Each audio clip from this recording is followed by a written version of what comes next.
আমরা 100 দিনের job card হোল্ডারদের স্বার্থে লড়াই করে দিল্লিতে গিয়ে বৃহত্তর আন্দোলন সমষ্টিগতভাবে লড়াই করেছি। তাদের হকের জন্য প্রশ্ন তুলেছি, তাদের স্বার্থে লড়াই করেছি। আমাদের মহিলা সাংসদ চুলের মুঠি ধরে ছেঁচড়াতে টানতে টানতে দিল্লির কৃষি ভবন থেকে অমিত শাহর স্বরাষ্ট্র মন্ত্রকের অধীনে থাকা দিল্লি পুলিশ বার করেছিল। আমরা মাথা নত করিনি।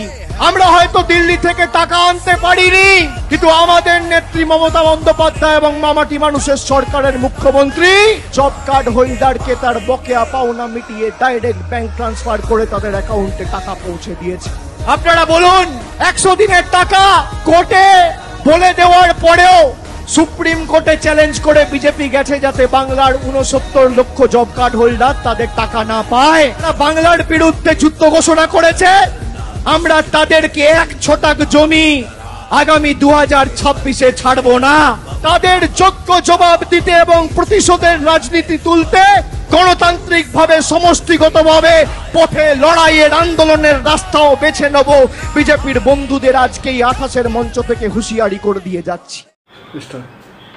নমস্কার। দেশের শীর্ষ আদালতের একটি ঐতিহাসিক রায়ে স্পষ্ট হলো যে কলকাতা হাইকোর্ট যে রায় আগে দিয়েছিল 100 দিনের কাজ বন্ধ রাখাকে কেন্দ্র করে অবিলম্বে চালু করার জন্য ওনারা কলকাতা হাইকোর্ট বলেছিল, সেই রায়কে চ্যালেঞ্জ করে কেন্দ্রের বিজেপি সরকার সুপ্রিম কোর্টে গিয়েছিল এবং সুপ্রিম কোর্টে আজকে তাদের পরাজয় হয়েছে। বড় জোরে সচরে একটা থাপ্পড় তারা আজকে খেয়েছে এই অবৈধ কেন্দ্রের বিজেপি সরকার।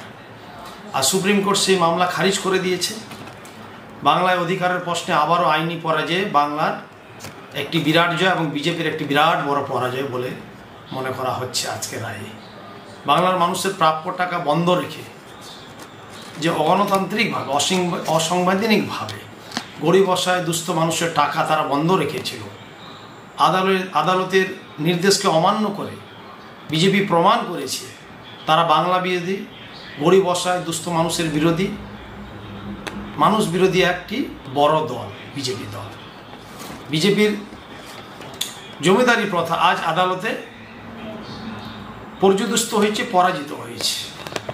কারণ যে দল মানুষের অধিকার, মানুষের জীবন জীবিকা নির্বাহের কে বন্ধ করতে চাই তাদের পরিণতি এইভাবে হয়। আজকে একটি ইতিহাস রচনা হলো। আমরা মাননীয় মুখ্যমন্ত্রী, মাননীয় আমাদের লোকসভার সাংসদ অভিষেক বন্দ্যোপাধ্যায়, মাননীয় মুখ্যমন্ত্রী মমতা বন্দ্যোপাধ্যায়কেও আমরা অসংখ্য ধন্যবাদ জানাচ্ছি। বাংলার আপামর জনতাকে নিয়ে যে লড়াই সংগ্রাম করেছিলেন 100 দিনের টাকা বন্ধ করার প্রতিবাদে, সেটা আজকে আমরা বিরাট একটা আমাদের বাঙালিদের আমাদের জয় বলে আমরা মনে করছি। ধন্যবাদ, নমস্কার।